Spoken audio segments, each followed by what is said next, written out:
नमस्कार दोस्तों, कैसे हैं आप सब। आज हम लोग शुरू करने वाले हैं मैथमेटिक्स का एक बहुत ही खास टॉपिक जिसका नाम है संख्या पद्धति यानी नंबर सिस्टम।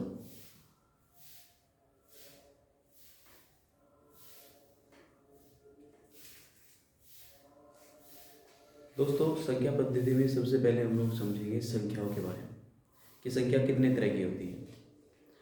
संख्या वास्तव में दो तरह की होती है। नंबर एक, वास्तविक संख्या जिसे हम लोग रियल नंबर भी बोलते हैं। नंबर दो, काल्पनिक संख्या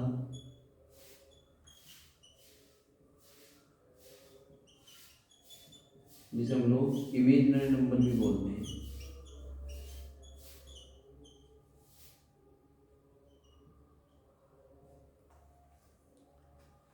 वास्तविक संख्या में ऐसी संख्या आती है जो हम लोग पूरे मैथमेटिक्स में यूज करते हैं। जैसे कोई भी इंटीजर हुआ, कोई पूर्णांक है, कोई सम संख्या, कोई विषम संख्या, कोई दशमलव का अंक, ये सब के सब आपको वास्तविक संख्याओं में मिलेंगे। इसके अलावा काल्पनिक संख्याओं में हम लोग कई बार प्रश्नों को करते हुए प्रश्न करने से पहले उस संख्या को एक्स वाई जेड वगैरह मान लेते हैं, तो सबके सब आपके काल्पनिक संख्याएं हैं। इसके अलावा कुछ और वैल्यूज जैसे आयोटा। आयोटा भी एक काल्पनिक संख्या है जिसका मान हमेशा √-1 होता है। आयोटा के केस में हम लोग देखते हैं, आपसे एग्जाम में कई बार अक्सर कर लिए जाते हैं, खासकर आपका एयरफोर्स नेवी वगैरह के एग्जाम में, कि भाई 7 आइटा को कितना लिखोगे। किसी ने पूछ लिया मान लो 3 आइटा को क्या लिखोगे, तो आप सिर्फ ये याद रखें कि आइटा का मतलब -√1 होता है, और √-1 में अगर आपको 7 आइटा की वैल्यू निकालनी है तो आप सिर्फ इसका आंसर 7√-1 रखें। आपसे अगर 3 आइटा की वैल्यू पूछी जाती है तो आप इसका आंसर 3, अगर आपसे 3 आइटा पूछा जाता है तो आप 3√-1 रखेंगे।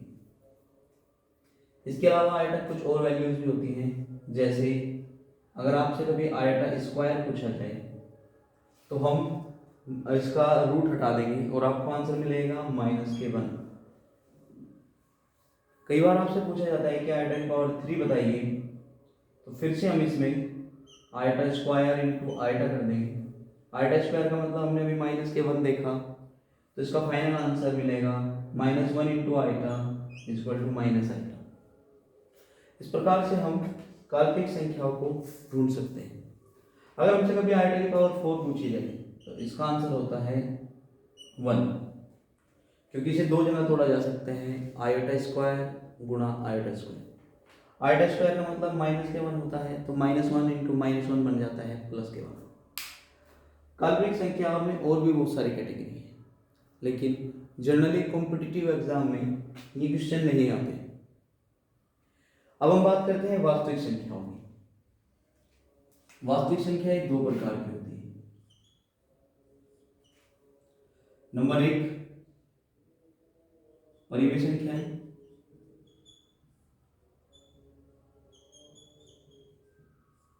जिनको हम लोग रेशनल नंबर भी बोलते हैं।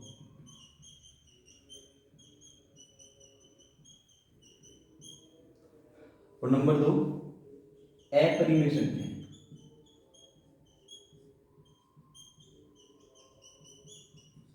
जिसे हम लोग इरेशनल नंबर भी बोलते हैं।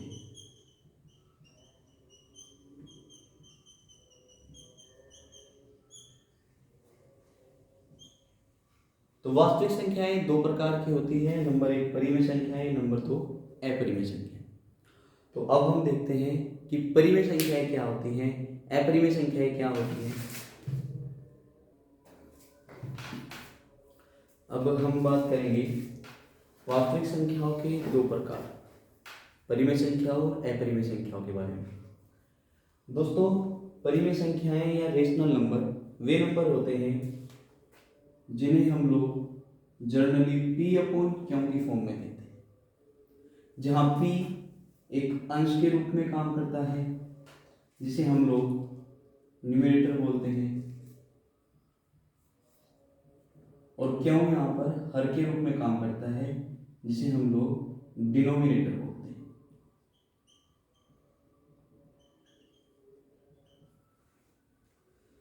और ऐसी संख्याओं में जो हर या डिनोमिनेटर होता है उसका मान कभी भी 0 नहीं होना चाहिए। इसमें आप प्लस माइनस की दोनों तरह की संख्याएं ले सकते हैं, जैसे प्लस का 7/2 या हम लोग माइनस का 9/3, या फिर हम माइनस का माइनस प्लस किसी में भी ले लो 3/4, कोई भी नंबर आप ले सकते हैं। इवन आपका 0 भी एक प्रकार की परिमेय संख्या है।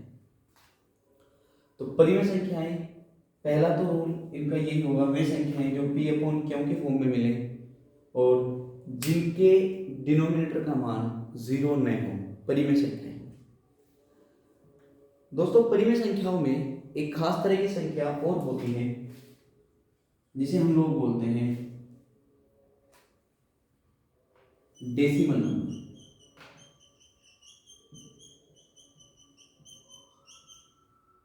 हिंदी में कहा जाता है दशमलव संख्या।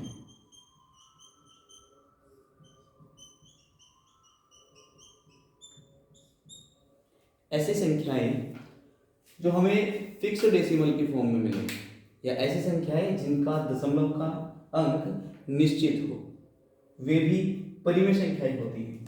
जैसे फॉर एग्जांपल हम लोग देखते हैं 3.15 या 9.216, या हम लोग देखते हैं 0.33 आदि। ये सारी की सारी संख्याएं दशमलव संख्याएं होती हैं। अभी इसमें एक तरह की संख्या और है, वो बोर्ड पे स्पेस कम होने की वजह से हम नेक्स्ट टाइम देखेंगे। अपरिमेय संख्याओं की बात करें तो अपरिमेय संख्याएं जितने भी हम लोग रूट्स नंबर देखते हैं, जिन्हें हम लोग वर्गमूल या मूल संख्याएं कहते हैं, जैसे आपका वर्गमूल हुआ, घनमूल हुआ, क्वाड्रिक रूट हुआ, तो वे संख्याएं जिनका स्क्वायर रूट, क्यूब रूट नहीं हो पाता, वे संख्याएं सारी की सारी अपरिमेय संख्याओं कैटेगरी में आती हैं। जैसे हम लोग देखते हैं एग्जाम्पल के तौर पे √2 का आप फिक्स वैल्यू नहीं निकाल सकते। जैसे पहली वीडियो में हम लोगों ने ऐसे नंबर का डेसिमल वैल्यू निकालना सीखा था, जो कि लगभग आता है, क्योंकि इनकी वैल्यू या इनका रूट कंप्लीट नहीं निकल पाता। तो इसके लिए हम लोग देखते हैं कि √2 जो है वो कंप्लीट आंसर नहीं देता, तो इसलिए ये एक अपरिमेय संख्या है। इसके अलावा √2, √3 हुआ। दोस्तों, इस कैटेगरी में हम लोग √4 को नहीं रखेंगे, क्योंकि √4 अपने आप में एक ऐसा नंबर है जिसका स्क्वायर रूट हो सकता है। √4 का स्क्वायर रूट कितना होता है? 2। तो इसलिए हम √4 को इस कैटेगरी में नहीं रखेंगे। और बहुत सारे जैसे नंबर ³ √7 हम लोग रख सकते हैं, क्वाड्रिक √4 3 रख सकते हैं। तो ये सारे के सारे नंबर अपरिमेय संख्या कहलाएंगे। तो अपरिमेय संख्याओं में रूट्स के नंबर भी आते हैं। इसके अलावा दूसरी कैटेगरी अपरिमेय संख्याओं में है पाई की। दोस्तों, पाई एक अपरिमेय संख्या है। अगर आपको कभी पाई लिखा हुआ मिले तो आपको ध्यान रखना है कि पाई अपरिमेय संख्या है। कई बार आपका जो एग्जाम है, जैसे यूपी टेट हुआ, सुपर टेट हुआ, इन एग्जाम में अक्सर ही क्वेश्चन बार बार पूछा जाता है, क्योंकि उनमें मैथ का बेसिक पूछा जाता है मोस्टली। बाकी एसएससी, एमटीएस वगैरह में भी कई बार ये चीज़ें पूछी गई। तो पाई एक इरेशनल नंबर है या फिर पाई एक अपरिमेय संख्या है। इसके अलावा तीसरे नंबर की अपरिमेय संख्या होती है नोट अ फिक्स्ड डेसिमल, वे संख्याएं जिनका कोई फिक्स डेसिमल ना हो या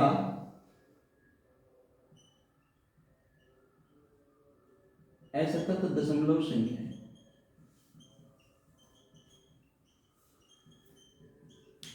असतत दशमलव संख्याओं में हम लोग देखते हैं, जैसे फॉर एग्जांपल अगर आपको कोई नंबर मिला है, जैसे मान लो 3.15619 एंड डैश डैश डैश, इसका मीन्स हुआ कि ये जो नंबर है ये फिक्स नहीं है, आगे भी ये डैश डैश बता रहा है कि इसकी वैल्यू निकलती जा रही है। तो अगर आप इसको चेक करोगे तो हम ये नहीं बता सकते कि 9 के बाद कौन सा नंबर आएगा। तो इस तरीके से हम लोग कह सकते हैं कि ये नंबर जो होगा ये अपने आप में असतत दशमलव संख्या है, इसलिए इसे हम लोग अप्रिमेय संख्या बोल रहे हैं। और भी बहुत सारे एग्जांपल, जैसे मान लो हमने लिखा 3 कोई भी ऐसा नंबर ले लो जैसे 2.196345 तो इसमें भी हम लोग ये नहीं बता सकते कि इसके बाद क्या आएगा। तो ऐसी संख्याएं सारी की सारी अपरिमेय संख्याएं कहलाती हैं।